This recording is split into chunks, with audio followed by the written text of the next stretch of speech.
اب حوالدار کا پارا چڑھ گیا. کہاں چلا گیا تھا اور کیسے چلا گیا تھا جب میں نے اس کو خود حوالات میں بند کیا تھا اور کہا تھا کہ وہ تو ٹھیک ہے جناب، مگر بعد میں انچارج صاحب نے حکم دیا کہ اسے چھوڑ دو.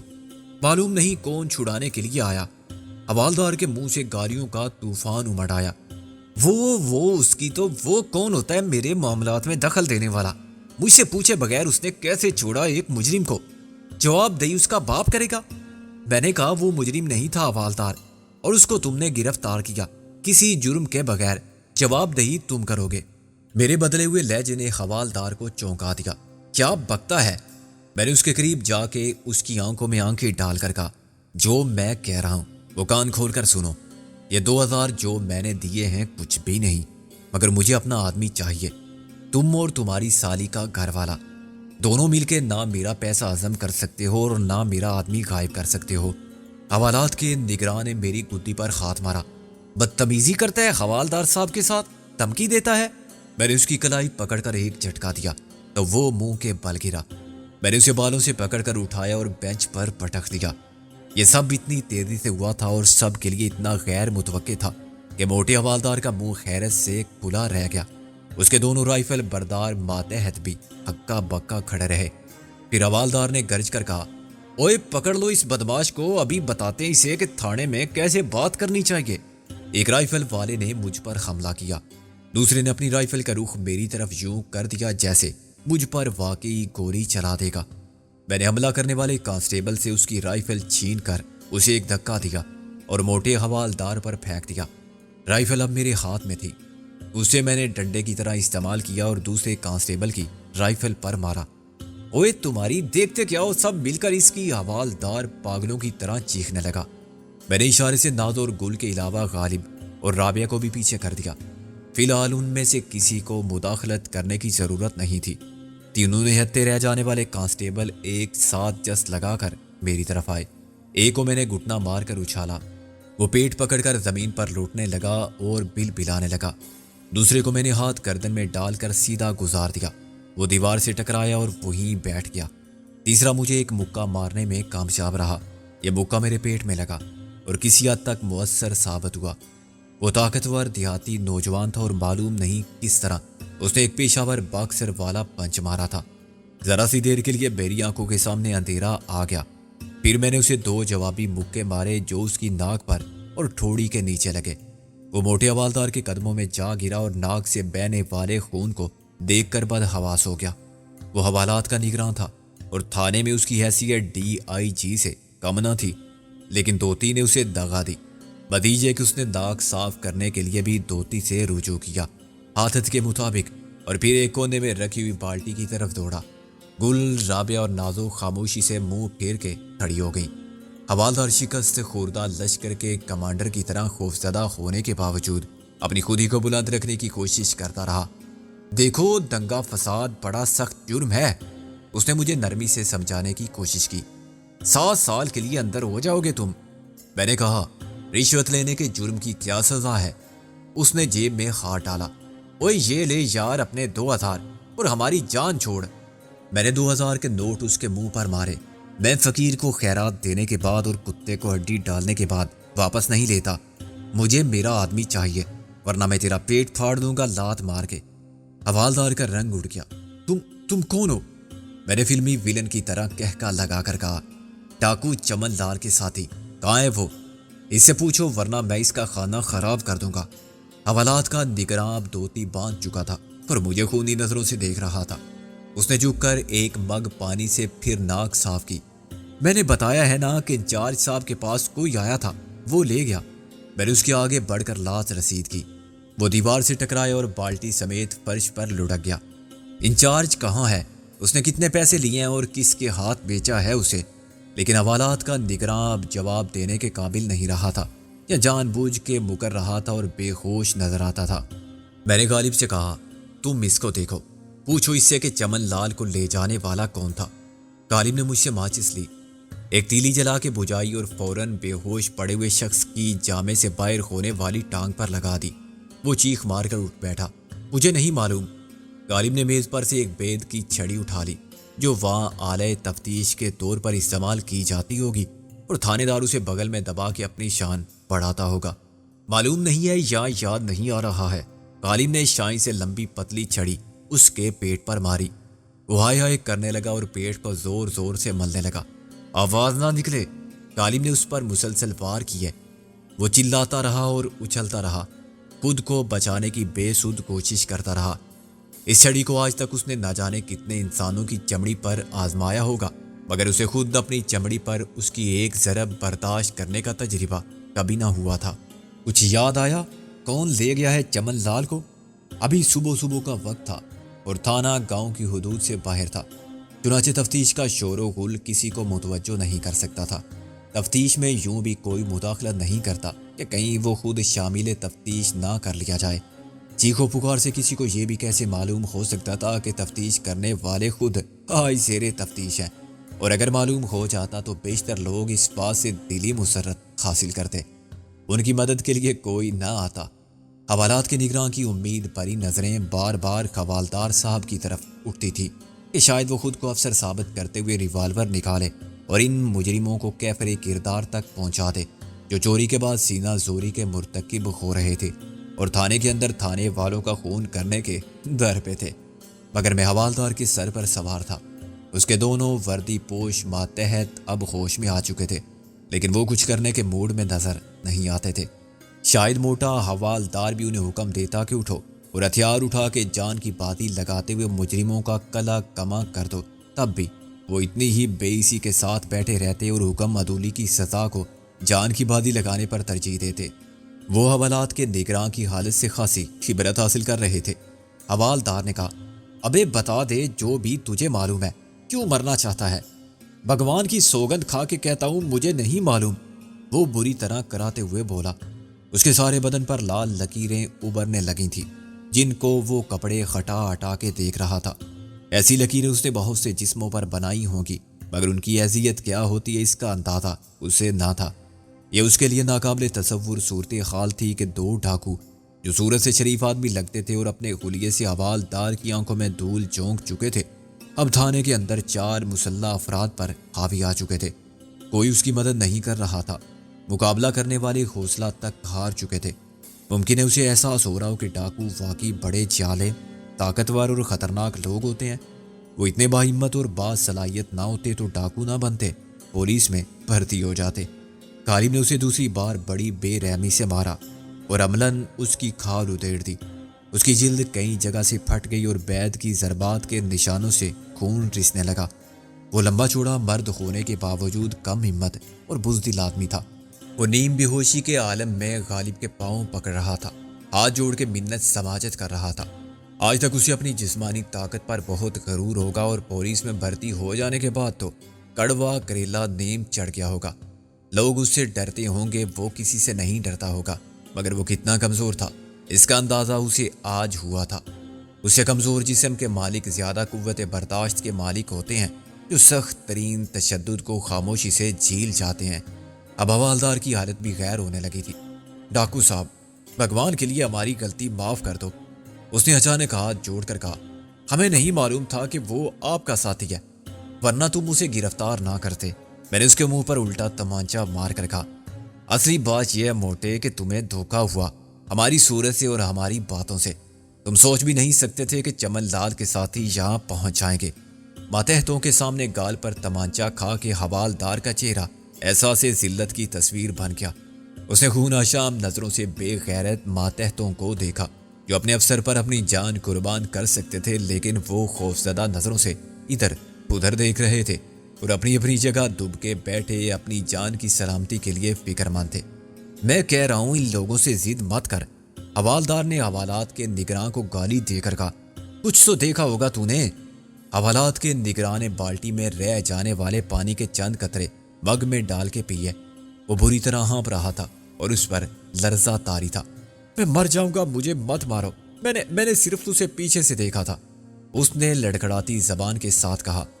پیچھے سے کیا دیکھا تھا؟ غالب نے کہا۔ جوان تھا یا بوڑھا؟ کپڑے کیسے پہن رکھے تھے؟ اکیلا آیا تھا یا کسی کے ساتھ؟ کسی کے ساتھ آیا تھا، اس نے سوچ کر کہا۔ درمیانی عمر کا آدمی تھا، اچھے کپڑے پہن رکھے تھے، قمیص پتلون، نیلی داڑھی والی قمیص، کالی پتلون۔ اس کے ساتھ کون تھا؟ اسے میں نے نہیں دیکھا، وہ گاڑی میں بیٹھا رہا تھا۔ غالب نے کہا، وہ گاڑی میں آئے تھے؟ کیسی گاڑی تھی؟ کار تھی، رنگ نہیں دیکھا میں نے، گہرا نیلا تھا یا کالا؟ نمبر دیکھا تھا؟ غالب نے کہا۔ حسب توقع اس نے نفی میں سر ہلایا۔ کار دور تھی، اندھیرے میں تھی۔ وہ انچارج صاحب کے کمرے میں گیا اور وہیں بیٹھا رہا۔ انچارج صاحب اتنی رات کو یہاں موجود تھے؟ میں نے کہا، نہیں، انہی کے ساتھ آئے تھے وہ بھی۔ میں سمجھ گیا، انہوں نے باہر ہی تمہارے انچارج صاحب سے سودا پکا کر لیا تھا۔ میں نے کہا، اب ذرا سوچ کے اس شخص کے بارے میں بتاؤ جو انچارج صاحب کے ساتھ آیا تھا۔ اس وقت تم کہاں تھے؟ میں اسی جگہ۔ پھر تم نے اسے دیکھا کیوں نہیں؟ غالب نے بیل لہرا کر کہا۔ وہ چلایا، میں سو رہا تھا، ایسے ہی جیسے آج، وہ معلوم نہیں کب آئے تھے۔ مجھے انچارج صاحب نے اٹھا کے کہا کہ چمن لال کو نکال لاؤ۔ پھر جب تم چمن لال کے ساتھ گئے تھے اس وقت اس نے غالب کی بات کاٹ دی۔ میں اس کے ساتھ کمرے میں نہیں گیا تھا۔ انچارج صاحب میرے ساتھ حوالات میں گئے تھے اور چمن لال کو ساتھ لے گئے تھے۔ اتنی دیر میں وہ باہر جا چکا تھا۔ انچارج صاحب بھی چمن لال کے ساتھ نکل گئے تھے۔ میں نے حوالات کو تالا لگایا۔ تالا کیوں لگایا جب کوئی اندر نہیں تھا؟ وہ کچھ دیر بعد بولا، آرڈر ہے جناب، عادت ہو گئی ہے۔ جب میں باہر آیا تو وہ گاڑی کی طرف جا رہے تھے، میں نے اسے پیچھے سے ہی دیکھا۔ غالب نے کہا، اور دوسرا شخص جو گاڑی میں تھا اسے میں نے بالکل نہیں دیکھا۔ بظاہر یہ ساری تفتیش بے نتیجہ رہی۔ جو کچھ ہمیں معلوم ہو چکا تھا اس سے ایک ہی نتیجہ اخذ کیا جا سکتا تھا کہ کسی نے محسن کے بارے میں تھانے کے انچارج سے معلوم کیا یا کسی اور سے، مگر وہ راتوں رات اسے حوالات میں سے نکال لے گئے۔ انہیں کس نے اطلاع دی؟ تھانے کے انچارج نے محسن کو ان کے حوالے کرنے کا فیصلہ دباؤ کے تحت کیا یا لالچ میں؟ محسن کو لے جانے والے کون ہیں اور اسے کہاں لے گئے؟ ان سب سوالات کا یقینی جواب کسی کے ذہن میں نہیں تھا۔ تھانہ انچارج سے بہت کچھ معلوم ہونے کی امید تھی، لیکن وہ غائب تھا اور اس کی واپسی کے بارے میں کوئی کچھ نہیں بتا سکتا تھا۔ میرا قیاس کہتا تھا کہ محسن کو وہی لے گئے ہوں گے جن کے قبضے میں اس کے بیوی بچے پہلے سے تھے۔ وہ تھانے تک کیسے پہنچے؟ اس بارے میں یہ مفروضہ قائم کیا جا سکتا تھا کہ جب محسن گرفتار ہوا تھا تو کوئی دیکھ رہا تھا۔ شاید بجلی گھر کے چوکیدار نے دیکھ لیا ہو کہ جس نے بجلی بند کی تھی وہ پکڑا گیا۔ اس کے بعد میں دلاور اینڈ کمپنی یا تریونی کے کسی آدمی نے پوچھا ہوگا کہ بجلی کس نے بند کی تھی، اور اس نے بتا دیا ہوگا۔ اس بدماش کو تو پولیس لے گئی۔ پھر یہ ہو سکتا ہے کہ انہوں نے اس علاقے کے تھانوں سے معلومات حاصل کرنے کی کوشش کی ہو اور محسن کو حوالات میں بند دیکھا ہو تو انچارج کے گھر جا پہنچے ہو۔ انہوں نے نقد سودا کیا ہو یا ریوالور دکھا کے انچارج کو تھانے لے آئے ہوں۔ یہ سوچ کر میرا دل ڈوبنے لگا تھا کہ فی الحقیقت ایسا ہی ہوا تو بہت برا ہوگا۔ ابھی شیلا کی رہائی کے لیے ہماری ناکام کوشش کا زخم خرا تھا، یہ ایک اور زیادہ بڑی ناکامی کا داغ ہوگا۔ ہمارے دشمن پہلے ہی شیلا کو ہماری جذباتی کمزوری بنا کے ہمیں پوری طرح بلیک میل کر رہے ہیں۔ اگر محسن بھی ان کی تحویل میں چلا گیا تو ہم زیادہ مجبور اور بے بس ہو جائیں گے۔ خود محسن کے لیے یہ انکشاف کتنا بڑا صدمہ ہوگا کہ اس کی بیوی اور اس کا بیٹا پہلے سے یرغمال ہیں اور ان کی زندگی داؤ پر لگی ہوئی تھی، لیکن ہم نے اس سے ہر بات چھپائی۔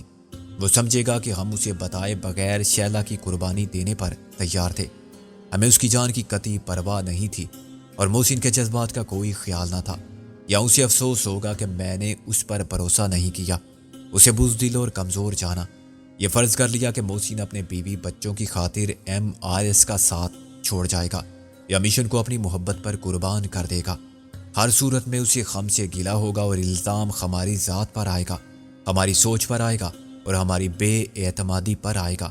غالب نے کہا، اب کیا کرنا ہے استاد؟ میں چونکا، کیا کرنا چاہیے؟